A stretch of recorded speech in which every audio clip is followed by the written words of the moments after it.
우리가 앞뒤 옆으로 같이 인사합니다. 당신을 향한 하나님의 마음은 사랑입니다.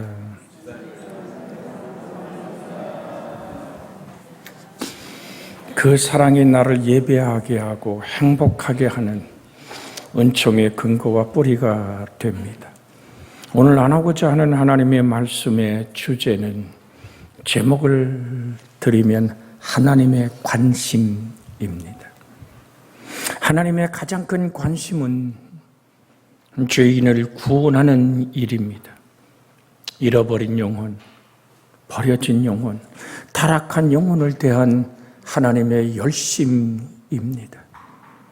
그래서 하나님께서는 이 일을 위해서 그의 아들을 독생자 예수를 세상에 보내셨으며 십자가에 죽기까지 매달아 놓으셨습니다. 주님은 십자가의 나무에서 말씀하시죠. 엘리 엘리 라바 사박다니, 나의 하나님 어찌하여 나를 버리시나이까. 하나님은 해를 움켜잡고 이 지구라는 별에 빛을 막으면서까지도 그냥 십자가의 나무에 그렇게 예수님을 매달아 두신 우리를 향한 하나님의 사랑, 그것을 요한복음 3장 16절 17절은 이렇게 말합니다. 하나님이 세상을 이처럼 사랑하사 독생자를 주셨으니 이는 누구든지 그를 믿는 자마다 멸망하지 않고 영생을 얻게 하려 하심이라. 그러면서 그 다음 17절에 이렇게 말합니다. 하나님이 그 아들을 세상에 보내신 것은 세상을 심판하려 하심이 아니요 그로 말미암아 세상이 구원을 받게 하려 하심이라고. 여러분, 예수님이 이 땅에 태어날 때 어떠한 이야기로 오늘 성경은 예수님을 표현하고 있습니까? 마태복음 1장 21절에 아들을 낳으리니 그 이름을 예수로 하라. 이는 그가 자기 백성을 그들의 죄에서 뭐 할 자라고요? 구원할 자이심이니라.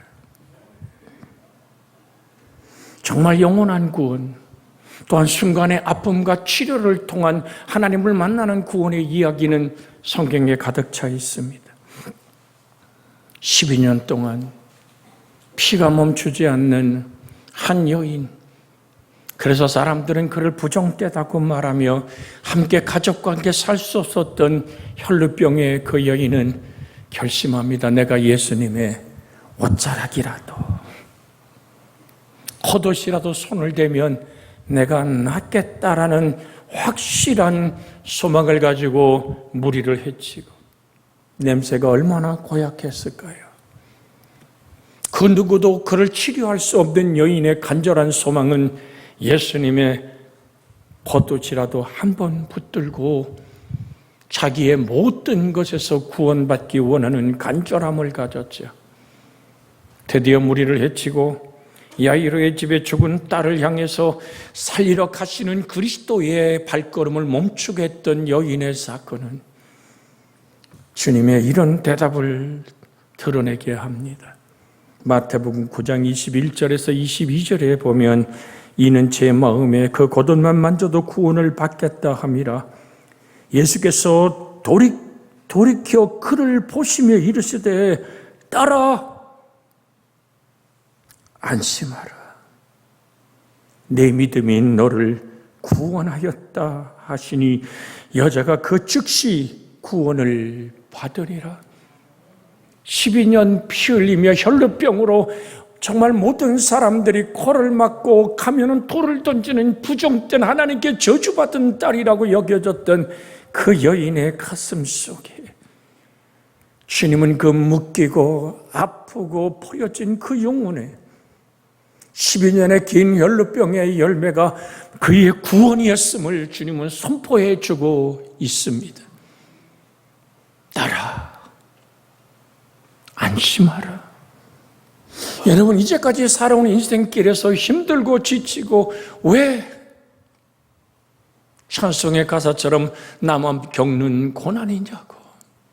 눈물지며 아파해 왔습니까? 주님은 오늘 이 자리에 오늘 목사를 세워 여러분에게 태어나게 합니다. 안심하라. 안심하라. 따라. 너를 향한 인생의 아픔과 고통을 통하여 주 예수를 붙잡고 예수님이 선포하신 구원의 사건을 이루시는 하나님의 구원, 이것은 바로 하나님의 관심이었고 하나님의 마음이었습니다. 하나님의 가장 큰 관심은 죄인을 구원하는 일입니다. 우리 예수님께서 세상에 살아계시는 동안에 천국 복음을 전파하고 하나님의 말씀을 가르치고 병든 자와 귀신 들린 자를 치료하고 귀신을 쫓아내어 고쳐준 이유도 바로 너의 구원이라는 말로 태어나고 싶습니다. 십자가에 못 박히시고 사흘 만에 부활하신 것도 바로 이 때문이며 구름을 타고 다시 오시고서 약속하신 것도 바로 이 때문입니다. 주 예수를 믿는 믿음 안에서 멸망하지 않고 영생을 얻게 하시는. 그래서 우리가 잘 아는 것처럼 누가복음 15장에는 세 가지 비유가 나옵니다. 첫 번째 양의 비유 속에 99마리 양을 우리에 두고 한 마리를 찾아 나서는 정말 목자의 기막힌 관심의 이야기로 하나님의 관심을 표현합니다. 들판을 건너고 산을 넘고 계곡의 진창을 넘어서서 드디어 잃어버린 양을 찾았을 때 어깨에 메고 돌아옵니다. 그리고 이웃을 다 불러 잔치하는 거예요. 또 찾아낸 즉 줄고 어깨에 메고 집에 와서 제가 누가복음 15장 5절로 7절을 읽어드리는 겁니다. 그 벗과 이웃을 불러 모으고 말하되 나와 함께 즐기자. 나의 잃은 양을 찾아 내었노라 하리라. 여러분, 그 잃은 양을 찾는 거예요. 이웃을 부르고 친구를 부르고 잔치를 벌리면 이게 돈의 계산이 안 나와요. 그 양 한 마리 값보다도 잔치 벌리며 함께 기뻐하는, 아니면 말이에요. 왜 산을 넘고 강을 건너고 때로는 들판에 잡목을 뚫으며 그 거친 길을 가야 될까요? 야가 빠진 싹꾼이라면 한 마리 양 사서 집어넣으면 돼요. 숫자만 맞으면 되니까. 그런 하나님의 관심은 그렇지 않습니다. 잃어버린 그 양, 내가 하나님을 섬기고 사랑하며 살아갔던 인생길에서 좌절하고 절망하여 나홀로 목을 타래매고 슬픈 우울증에 잡혀있는 나, 바로 하나님은 내가 필요한 것입니다. 하나님은 바로 나를 사랑하시는 겁니다. 포기할 수 없는 사랑의 목자의 관심을 통해서 하나님의 관심을 표현하고 있습니다. 그러면서 이 다음에 이런 얘기를 하지요. 내가 너에게 이르노니 이와 같이 죄인 한 사람이 회개하면 하늘에서 회개할 것 없는 의인 99으로 말미암아 기뻐하는 것보다 더하리라. 그 기쁨을 헤아릴 수 없는 아버지의 하나님의 관심, 그것은 구원입니다. 여러분을 향해 쏟아붓는 사랑임을 기억하시고, 계속해서 무슨 얘기를 합니까? 데나리온 이야기, 오늘 로마의 이야기로서는 드라크마라고 얘기합니다만은 10드라크마를 가진 한 여인이 한 드라크마를 잊어버렸어요. 드라크마란 얘기는 로마의 은전의 명칭이고 데나리온은 이스라엘 사람들의 은전의 명칭입니다. 10개의 오늘 그 동전을 목걸이를 삼아 결혼의 예물로 준 거거든요. 그 당시 풍습이 그랬어요. 그래서 신랑을 만나러 갈 때 그는 그 10개의 모든 10개의 드라크마로 만드는 목걸이, 은전을 걸치고 나가 있는데 하나를 잊어버린 거예요. 여인은 부지런히 온 집을 쓸어 잃어버린 한 드라크마를 찾아서 그걸 찾자 기뻐하며 즐거웠다는 이야기를 주님이 친히 말씀합니다. 또 찾은즉 벗과 이웃을 불러 모으고 말하되 나와 함께 즐기자 이른들아 그 말을 찾았노라 하니라. 내가 너에게 이르노니 이와 같이 죄인 한 사람이 회개하면 하나님의 사자들 앞에 기쁨이 되느니라. 오늘 사랑하는 여러분, 앞뒤로 다시 한번 쳐다보며 인사할까요? 당신은 하나님의 기쁨입니다. 누가요? 내가요. 여러분, 때로는 귀찮을 수도 있어. 왜 내게 계속 전화를 한대? 왜 우리 집 문을 그렇게 두드린대? 할 일이 없고 시간이 없어서 정말로 그렇게 남은 시간을 때우려고 남의 집 문을 두드리며 주의 교회에서 만나자고 왜 외칠까요? 그것이 아버지의 마음이기 때문인 줄 압니다. 싫어하는 거 알아요. 저 멀리서 보면 피해 도망가는 것도 알아요. 그러나 그 집 앞에 우두커니 서서 기도하고 그 문을 두드릴 수밖에 없는 하나님의 마음. 그래서 주님 말씀하잖아요. 내가 내 문 밖에서 두드리노니. 여러분의 마음의 문을 두드리며 여러분이 눈에 뜨이든 아니 뜨이든 새벽에 여러분의 이름을 부르며 기도하는 저와 여러분의 구역 인도자와 구역장들, 그리고 우리 교구 권사님들, 우리 장로님들의 그 완수 집사님들의 간구의 새벽의 기도는 누가 시작한 것일까요? 바로 저는 성령 하나님이라고 말씀드리고 싶습니다. 성령 하나님의 포기하지 않는 여러분과 저를 향한 그 사랑은 기도로, 오늘 새벽에 나눈 말씀처럼 하나님의 보좌의 향기로 다가가는, 하나님의 응답을 받는 그 은총의 역사를 우리 성경 안에서 만나게 되는 거죠. 세 가지 비유 중에 탕자의 비유는 너무나 잘 알잖아요. 기방 돌아올 유산이라면 달라고, 형 거하고 내 거하고 나눠서 달라고 소리치는 둘째 아들의 그 모습, 여러분 어떨까요? 여러분에게 자녀가 와서 아버지 죽으면, 아니 엄마 나한테 돌아올 유산이잖아요, 지금 주세요라고 떼들면 멀쩡히 살아있는 애비의 마음은 어떨까요? 돈 많은 영감태기로밖에 보이지 않는 둘째 아들의 배신과 돈 뺏어감 앞에도 아버지는 나눠줍니다. 왜? 너는 이 세상 그 무엇보다도 소중한 사람이니까. 이게 아버지의 마음입니다. 금과 은을 주고 바꿀 수 없는 너, 세상의 권력과 그 무엇으로도 바꿀 수 없는 너, 그러기에 그 아버지를 배신하고 돈을 끌어모아 호랑방탕하며 살았다는 이야기가 귀에 들려옴에도 불구하고 아버지는 상거가 뭔데?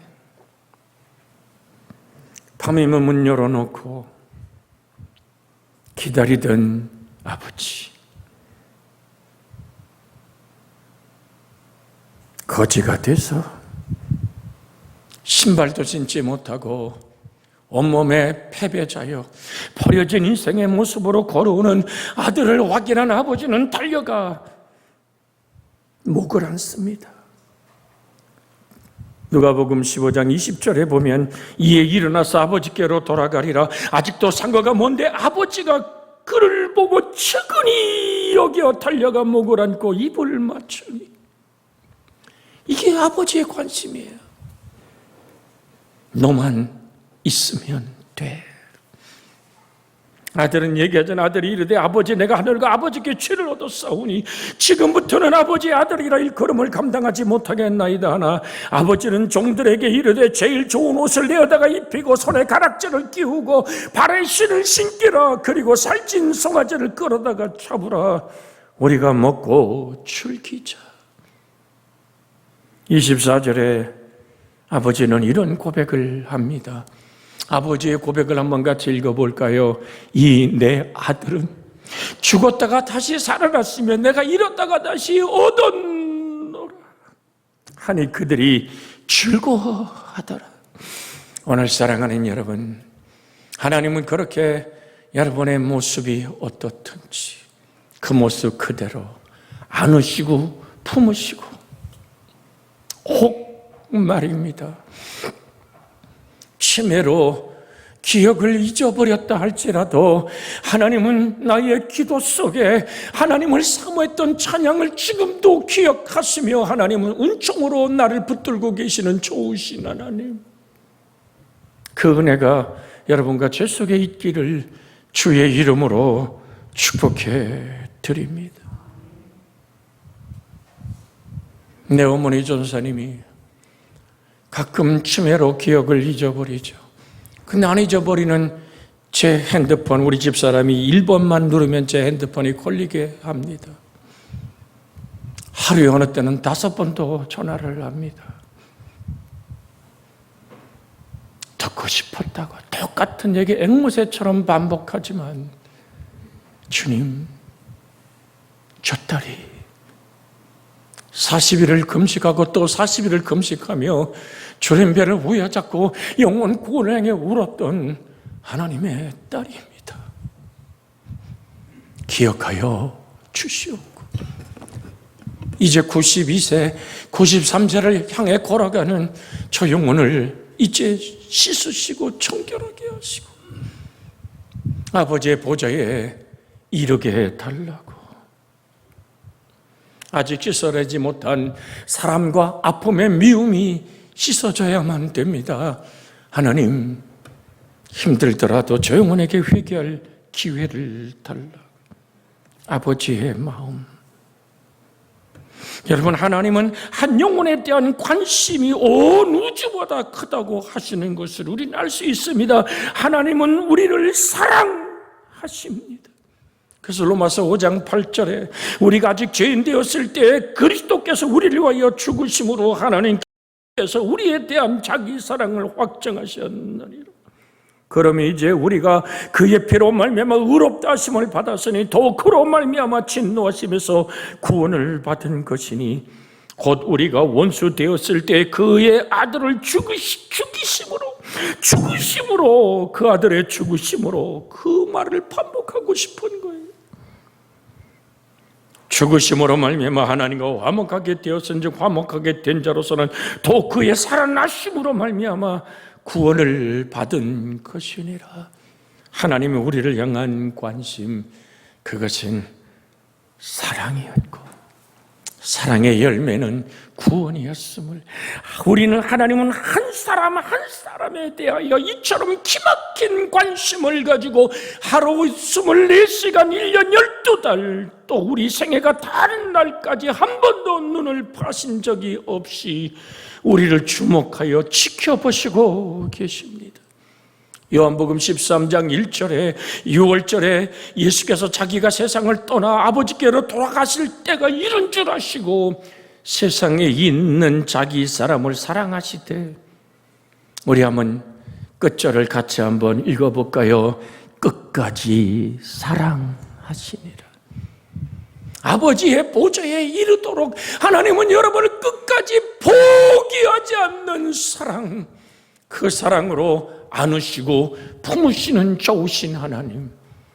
이렇게 얘기하면 역설 같을지 몰라도 여러분이 혹 하나님을 향해서 실망하고 등져 술잔을 들어 한 잔 술을 마시며 하나님을 향하여 원망하는 그 순간에도 주님은 포기하지 않던 사랑으로 하나님을 생각나게 하고 하나님을 붙들게 하는 은총이 있음을. 그래서 시편은 이렇게 말합니다. 내가 산을 향하여 눈을 들리라. 나의 도움이 어디에서 올까? 나의 도움이 천지를 지으신 여호와께서다. 여호와께서 너를 실족하지 아니하게 하시며. 시편 지금 121편을 읽어드리는 겁니다. 너를 지키는 이가 졸지 아니하시리로다. 이스라엘을 지키는 이는 졸지도 아니하시고 주무시지도 아니하시리로다. 여호와는 너를 지키시는 이시라. 여호와께서 내 오른쪽에서 내 그늘이 되시나니 낮에 해가 너를 상하게 하지 않으며 밤에 달도 너를 해치지 아니하리로다.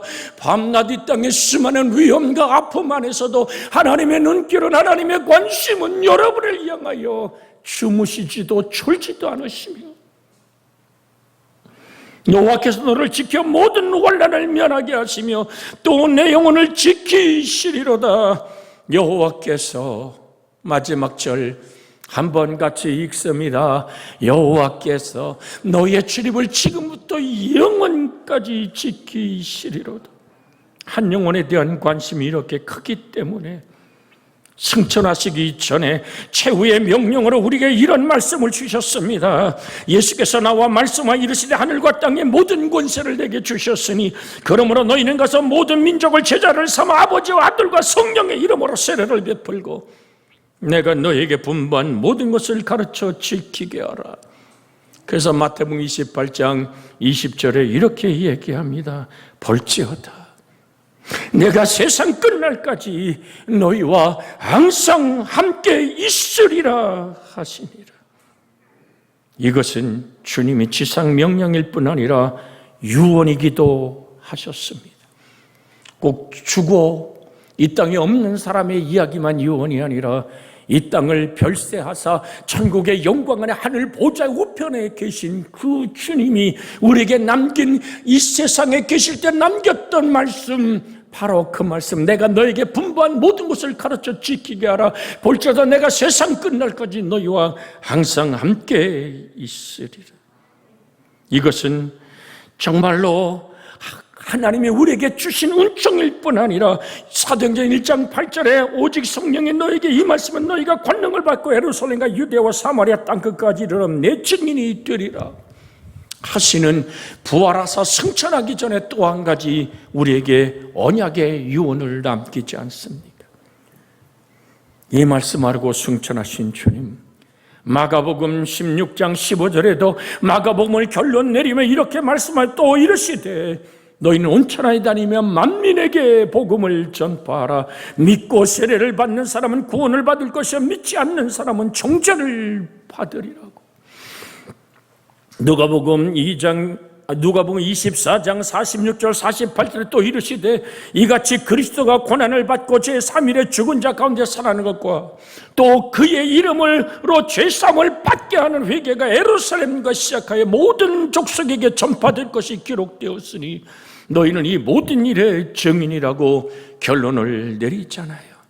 또한 요한복음 마지막 장 21장에서도 예수님은 사랑하는 베드로에게 요한의 아들 시몬아 내가 나를 사랑하느냐라고 3번씩 물으며 주님은 이런 부탁을 합니다. 15절 끝에 내 어린 양을 먹이라, 16절 끝에는 내 양을 치라, 17절 끝에는 내 양을 먹이라고 3번이나 부탁하셨던 주님의 절절한 이 심정은 하나님의 심정과 꼭 같습니다.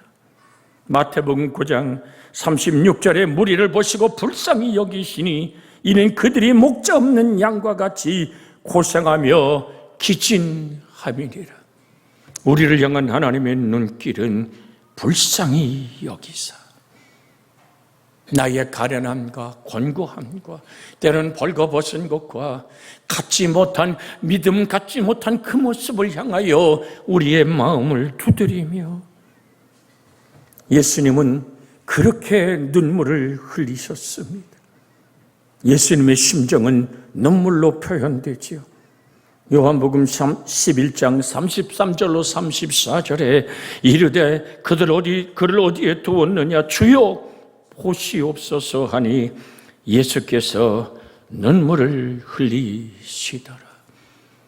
죽음에 매어 종로로 타는 우리를 자유케 하기 원하여 주님은 눈물을 피로 바꾸고 살을 깨뜨려 쏟아진 그 보혈의 피로 허물과 죄를 씻으시고 죽음으로 죽음의 세력을 잡자 마귀를 멸하시고 부활의 승리로 다가와 우리에게 외치는 외마디 말씀, 너희에게 평강이 있을지어다. 왜요? 천하의 구원받을 이름을, 다른 이로서는 구원받을 수 없나니 천하 사람 중에 구원받을 만한 다른 이름을 우리에게 주신 일이 없음이라 하였다. 없더라. 예수 그리스도만이 우리의 구원입니다. 전도에 사무쳐 살았던 한 목사님의 간증기가 있기에 여러분에게 소개해드리고 싶습니다. 그 목사님이 섬에 사실 때입니다. 하루는 잠을 자는데 밤새도록 사람 살려요, 사람 살리라고 비명소리가 들리는 것입니다. 근데 그때 이분이 자기가 몸이 아파서 무엇을 잘못 들은 줄 알고 그냥 지나쳤는데 다음 날 아침에 밖에 나가보니 밤에 배 한 척이 파손되어 시체들이 그 섬에 널려 있었습니다. 밤에 들렸던 그 소리는 이들의 비명소리였는데 천둥소리와 빗소리에 묻혀서 잘못 들었던 것이었습니다. 그 비참한 시체들을 섬에서 거두어 이런 일을 하며 나중에 이분이 예수님을 알게 되었고 복음을 깨닫게 된 후에 서울로 오게 되었죠. 사람들이 자기에게 무슨 이야기만 하면 사람 살려 섬에서 외치던 그 소리가 들려오는 거예요. 비명소리로 들려옵니다.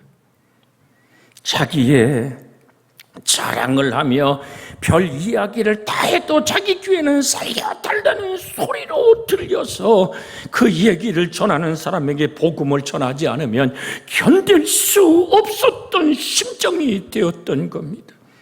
평생에 그분은 그렇게 해서 전도를 하는 전도 목사로의 일생을 살아갔지요.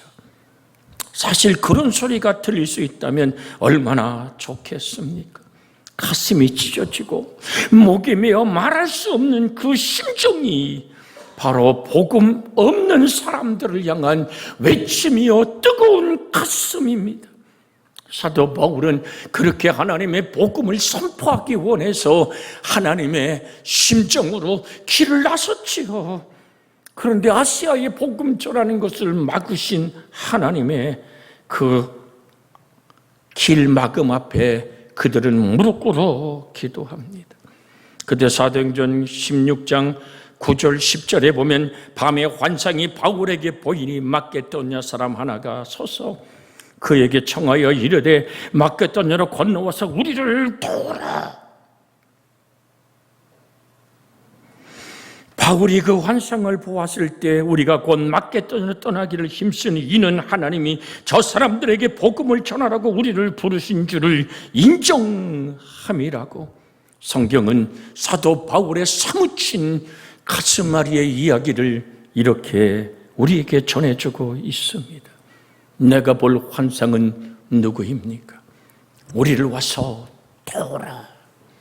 너의 돈과 세상에 싹 배웠던 모든 그 지식이 아니라 예수 그리스도, 당신 가슴 속에 있는 영원한 생명인 복음, 하나님 아버지가 시작하고 예수 그리스도가 완성한 성령님이 끝없이 증거하는 구원과 진리가 되시는 예수 그리스도를 달라고 소리치는 환상과 사람 살려야 라는 이 목소리의 외침이 나를 향한 구령의 열정으로 하늘 아버지 앞에 세워지는 그 은혜가 여러분과 제 속에 역사되어지는 능력이 되고 생명이 되어지기를 주 예수의 이름으로 축복해 드립니다.